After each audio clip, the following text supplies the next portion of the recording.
3 seasons ago, Benevento were in trouble in Serie A. Kolarov servito da Strootman, Kolarov il cross e arriva un altro autogol, questa volta di Venuti, la Roma dilaga 4-0. 14 games into the season, they had 14 losses to their name. But then, the most unlikely thing happened. This free kick has to be good. It is good! Oh, it's incredible! Absolutely remarkable! The goalkeeper has scored! Gattusso's men have thrown it away! And the goalkeeper of all people scores the header! A 2-2 draw with Rino Gattusso's Milan stopped the rot and gave Benevento a chance of turning things around. In the end it wasn't to be, but their manager that day, Roberto De Zerbi, had done enough to impress another club, Sassuolo, and when Benevento eventually went down, De Zerbi made the move north. The final whistle goes. It finishes here. Spezia 1, Sassuolo 4. And there goes the final whistle. And Sassuolo have run out 4-3 winners here at Bologna. That's the final whistle here at the Mappe Stadium. Sassuolo have swept Genoa aside 5-0. Since then, De Zerbi has impressed, and his Sassuolo team currently find themselves third in the Serie A table. In this episode, we ask, who is Roberto De Zerbi, and how good are his Sassuolo side?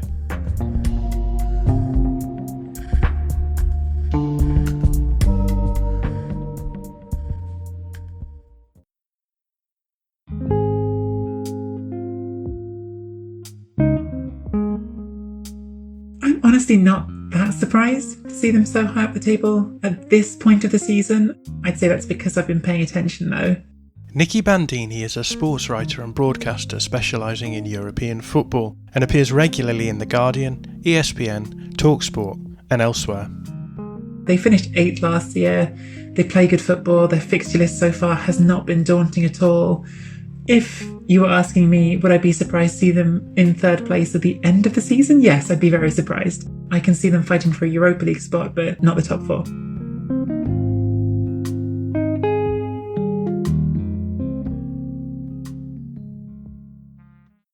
Roberto De Zerbi is not a name that many people will have heard in England. No doubt that's because he never really had that prominent a career as a footballer. Could you just give us a brief overview of his playing career? He was a journeyman midfielder. He played, I think, for 13 different clubs. That's not counting ones which he played for more than once, which was a few of them. The longest he spent anywhere was 2.5 seasons at Foggia, who were in the 3rd and 4th tier of Italian football at the time. And the same, I think, at Cluj in Romania towards the end of his career. So he had a reputation as being quite a thoughtful and technical player at those levels. But again, we're talking about someone playing in the lower divisions, someone who I think played a small handful, maybe 3 games in Serie A total. And if his playing career has been relatively inauspicious, so has his managerial career so far as well, with stints at Dafo Boaria, Foggia, Palermo, Benevento and now Sassuolo. Why do you think De Zerbi has only managed smaller clubs so far, despite his growing reputation? See, I would say his path has been fairly normal for a manager who didn't have a great playing career that allows you to jump the queue. He started in non-league. He actually did pretty horribly in his one season at Dario Barfa. They were relegated, but he then got a chance at Foggia, who are a club who have been in the top flight in my lifetime, but who have been through many relegations and a bankruptcy since then, and were playing in the 3rd tier at the time. So I think he gets that chance in part because he used to play there and has those connections. But he did well at Foggia. He got them to a playoff final. From there, he got chances at a couple of Serie A teams, which is a big step up still. You're talking about going from the 3rd tier to the 1st. But both of them were probably slightly poisoned chalices at Palermo and Benevento for different reasons. And he did well enough in the last job to get this chance at Sassuolo, and he's had 2 seasons there. So I don't think it's surprising that he hasn't gone higher yet. Last season was the first really eye-catching one, I would say, for a lot of people, with him being in the top flight and Sassuolo really playing a particularly impressive brand of football. So he hasn't been on the radar of bigger clubs before that, but I think it could be coming in the not too distant future. Battuta tesa, Brignoli! Clamoroso Brignoli! Ha pareggiato il Benevento col gol del suo portiere! The moment of his career that may have crept onto the radar of people in England was his stint at Benevento, where he almost dug the club out of a relegation fight after joining midway through the season. And obviously, famously, that game against Rino Gattusso's Milan in the 2017-18 season, where goalkeeper Alberto Brignoli scored and finally got Benevento up and running after, I think it was 14 losses in 14 games. Obviously, Benevento went down eventually, but much more narrowly than it would have been the case. How important was that moment in De Zerbi's career? I would say it was a big moment, but not necessarily for the obvious reasons. I don't think that serious football clubs look at a manager and go, hey, he got this one positive result against a struggling Milan team that was going through a lot of its own problems. But I think that within the dressing room that he had at Benevento right then, it was a hugely significant moment because, as you just said, it was their first ever Serie A point.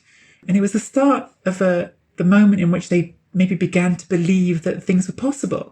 Look, they still went down in last place, but they'd lost their first 14 games, as you just mentioned. And if the season had started that day, if the season started with that draw, notionally, if you just count the points from there to the end of the season, they would have scraped survival. So people noticed that De Zerbi had taken a team that was completely flatlining and started to do better. He didn't save them, but I think that was a hugely significant moment in perhaps creating that momentum, and that momentum then carries over to him getting the Sassuolo job.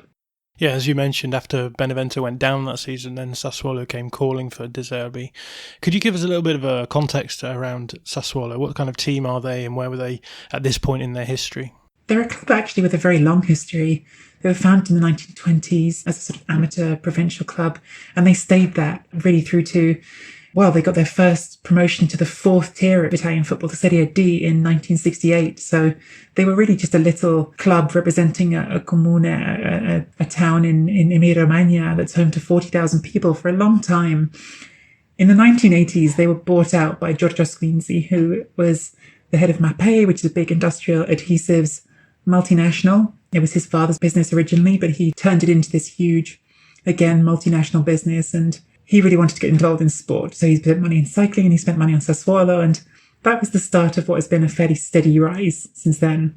Sassuolo reached Serie B for the first time in 2008 and Serie A in 2013. And they've been there ever since. Squinzi himself passed away in 2019, but the club is still owned by Mapei and steered by his children. So it's all a very long way of saying they're a small club, punching far above their weight, but they also are a well-structured club at this point because Mapei bought their stadium at a time when lots of Serie A teams still use community-owned facilities. So they are actually on a very good footing to be sustainable in a way that perhaps some other clubs aren't. How important do you think that will be for De Zerbi that Sassuolo are a smaller club but a well-run club? I think it's already been hugely important. The way the club is run allows them to perform at a level that's above what their natural base is. I think there was a study by Ipsos which confirmed what I think is pretty obvious to anyone looking anyway, which is they have the smallest natural fan base of any team in Serie A. Again, it's a comune of 40,000 people. It's not a big place to represent, but they have managed to set up a structure where they can sustainably afford not anything like one of the big wage bills in Serie A, but they're not anything like the smallest either. They're sort of in the middle. I think it's the 13th biggest wage bill I was looking earlier in Serie A. So they are a sustainable club that, like most clubs in that position, has to sell players at times to keep things going on, but they're not built on foundations made of sand. And how did De Zerbi's first season at the club go? Unspectacular, but well enough. They started really well. The halfway stage, they'd already scored more goals than the entire previous season combined. Things did tail off. They had a rough patch through the late winter and early spring when the goals dried up a little bit, but they finished 11th, which was a small step forward from the season before, and it was just fine. It wasn't anything to get worked up about either way, really. And that trajectory continued, right? Yeah. So the beginning of the 2019-20 season would be the one patch when things seemed to be a little bit going wrong for De Zerbi. They lost 4 of their first 6 games. They conceded 4 against Roma and Atalanta and Inter, so 3 games where they conceded 4 goals in quick succession. And there was a period when I think he'd lost the fans, probably overstating it, but there was certainly a contingent of the fan base that wasn't happy with him. And look, De Zerbi is a prickly character. He doesn't take well to being insulted by fans, and there was a bit of that going on. But the board stuck behind him. By the end of the season, again, things had improved hugely. Actually, there was talk even of him going to Fiorentina at the end of the season. So, yeah, he had He'd done well by the end of the season, but there was a little period at the beginning of the season where it was a bit up and down.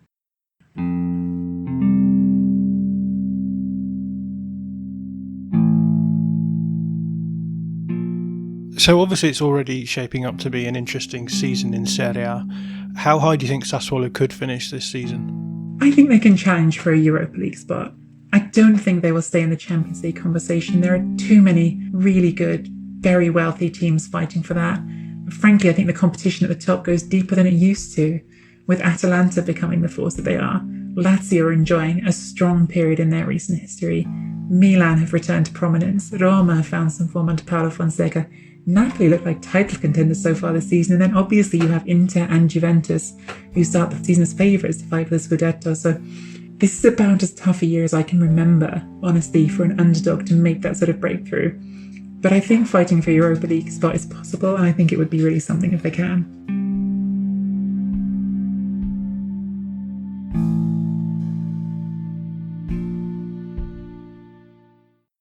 Are you a fan of Football Today? Why not support the show and sign up to our new Patreon page?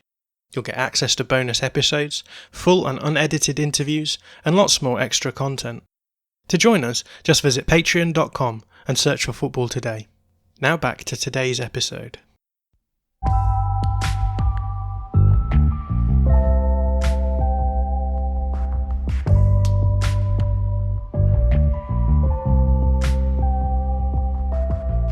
De Zerbi seems to be taking Italian football by storm because of his direct attacking ideology, which, it is said, runs counter to the received wisdom of recent years in Italy.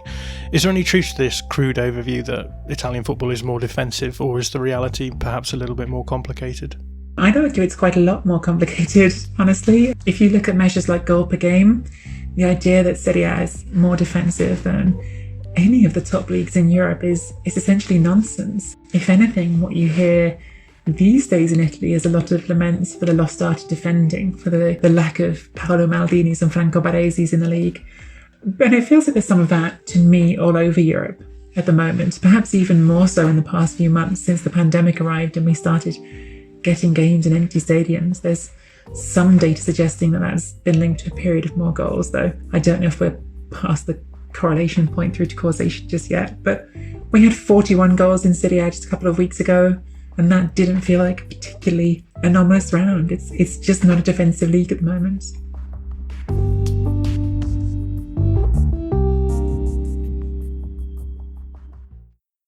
One of the characteristics of the team of De Zerbi is to build the game up from the back. The intention of this system is maintaining the ball possession by creating numerical advantage in the zone of the ball. How would you characterise De Zerbi's style? Possession football, for sure. They have the highest percentage of possession of any Serie A team in the season so far, close to 60%, I think. De Zerbi has a core belief, certainly, in playing out from the back, taking time to identify the spaces and where you have the numerical advantage. But it's also a little bit philosophical for him, I think. De Zerbi says that he, as a player, always enjoyed himself most when he had the ball at his feet. And I think there's some of that built into his model. I think he's got this idea that if your players are having fun, then the results will be better. He gave a webinar earlier this year when he was talking about different parts of his football ideas, and he used Jurgen Klopp's Liverpool to demonstrate certain concepts, which is hardly a surprising model in 2020, I don't think. But he also used Maurizio Sarri's Empoli team, when I thought that was an interesting indicator of the way he views his own football, because, again, you're talking about another team that plays with a lot of possession, a lot of speed in its interchanges, and looks for those numerical overloads when they can come forward and overwhelm a defence. The more I read about De Zerbi and the more I'm listening to you talk, the more I'm reminded of Marcelo Bielsa, because both managers seem to prioritise direct attacking football that begins with build-up from the back, but also both have managed smaller clubs and have engendered devotion from their players as well. Would you say that's a fair comparison? To an extent. I'm not sure anyone else is Bielsa. I don't think De Zerbi has had a Spygate or resigned on the spot in situations or had any stories of him showing up at a teenage footballer's house at 1 a.m, as he was said to have done with Mauricio Pochettino. But he openly admires Bielsa. He sought advice from him actually before. He told a story about getting in touch with him at a certain point. When De Zerbi was still at Palermo, he just sent him a message and said, "Hey, I'd like to come to your sports centre sometime and study his methods." And that was when Bielsa was in France at Lille, and basically he just said yes and took De Zerbi over to his training ground and they had a big talk about team management and tactics and they end up doing a few different visits. So actually, yes, they have a connection. They have similar ideals about football, certainly, and some similarities in their personality. De Zerbi acknowledges it himself in interviews. He says, look, I can be spigoloso, which is spiky. And I think that's obviously something that we associate with Bielsa as well, someone who knows his own mind and doesn't shy away from saying it. You've mentioned the ideological aspect to it there. Bielsa is obviously an ideologically certain manager. He knows what he thinks about how the game should be played, or at least how his team will play. Would you say that there's any sort of similarity there with De Zerbi? Is he wedded to the style of play that his team plays in that sort of ideological sense? I think that really depends how you define a style of play. One of De Zerbi's most consistent lines, I would say, one of the things I hear him say, is that technique matters more than tactics. In training, that's always his biggest focus. He creates artificial scenarios for his players where they're under pressure and need to make decisions about how to use the ball to help their team maintain possession or launch an attack. And then he'll recreate those scenarios over and over again using different angles, having the ball coming in at different velocities. So there's a core philosophy which he has, which is about ball retention and speed of transitions and a greater idea, as we've said, of playing attacking football. But there's not one tactical system that he's wedded to. I think, if anything, De Zerbi has said before that he worries that one of his weaknesses is that he puts too much focus on opponents and how he's going to adjust his plan to fit around what they're doing, rather than imposing his own system. So if you're asking if he's got ideals that are fixed, yes, attack, have the ball, 100%. And I'd say on that he's very rigid, but maybe not rigid in a tactical formation sense.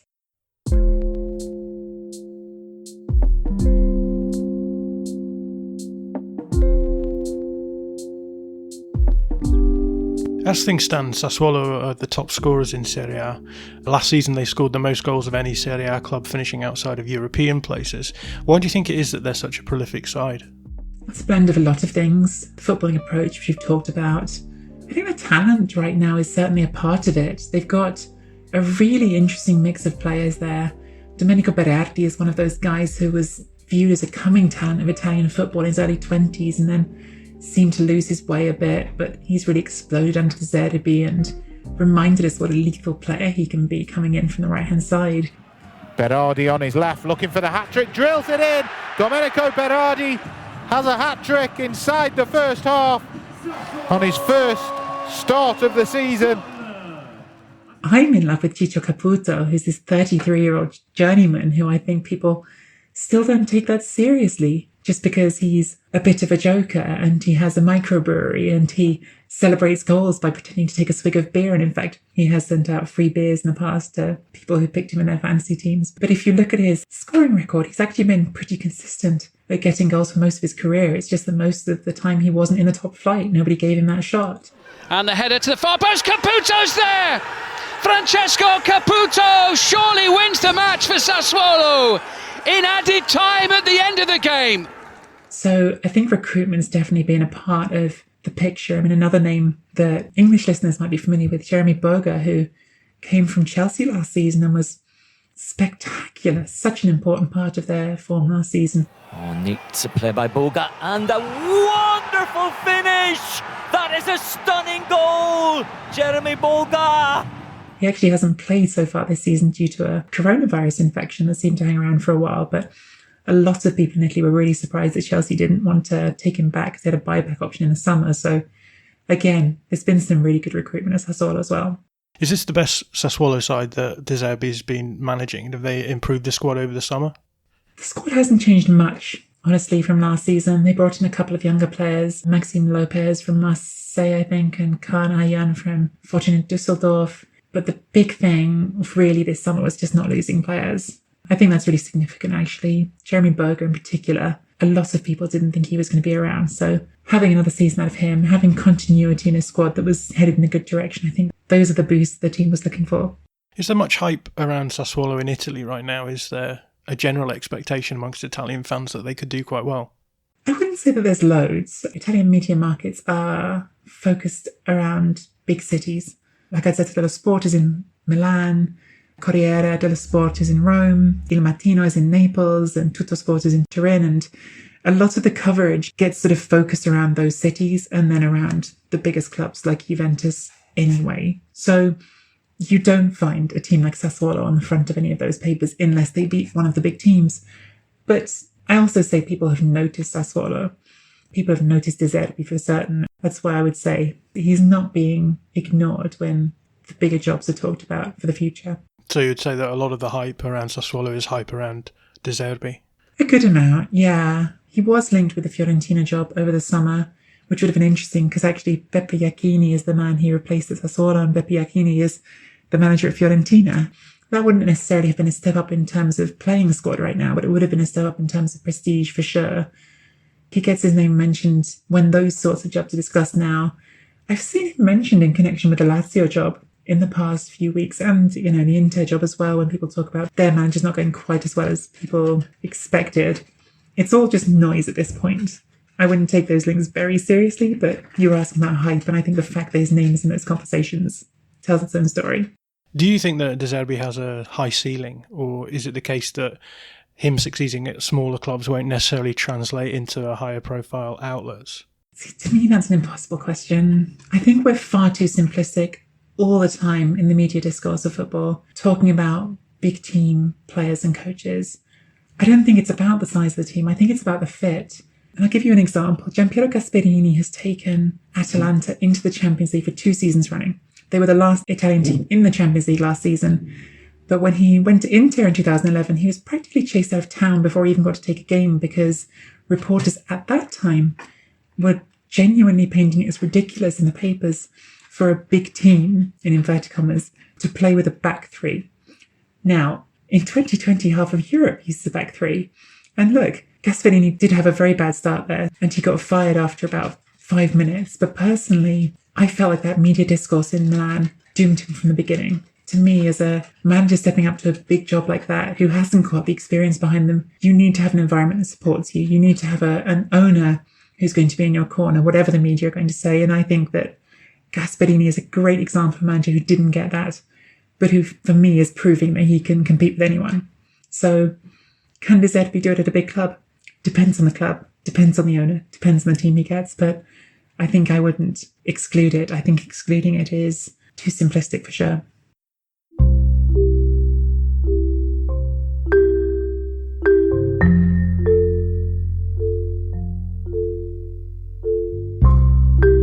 At the age of 41, De Zerbi is a relatively young manager. How long do you think it will be before we see him coaching one of Italy's top sides, or indeed one of the biggest sides in Europe? Jobs at the top clubs don't come up that often, and when they do, a manager like De Zerbi is almost always going to be the underdog, because there are the Andrea Pirlos of the world who had never managed a game in his life but gets the Juventus job because who he is and the connection that he has with the club that he played for gives him a head start.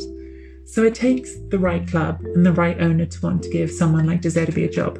Sometimes that happens, frankly, because a big club doesn't want to make the most expensive appointment and they know they can give him a smaller wage. But I think he'll get a chance somewhere in the next few years if he can keep up what he's doing at Sassuolo. I think that chance will come unless he takes Sassuolo to such a new level that he decides to hang around where he is.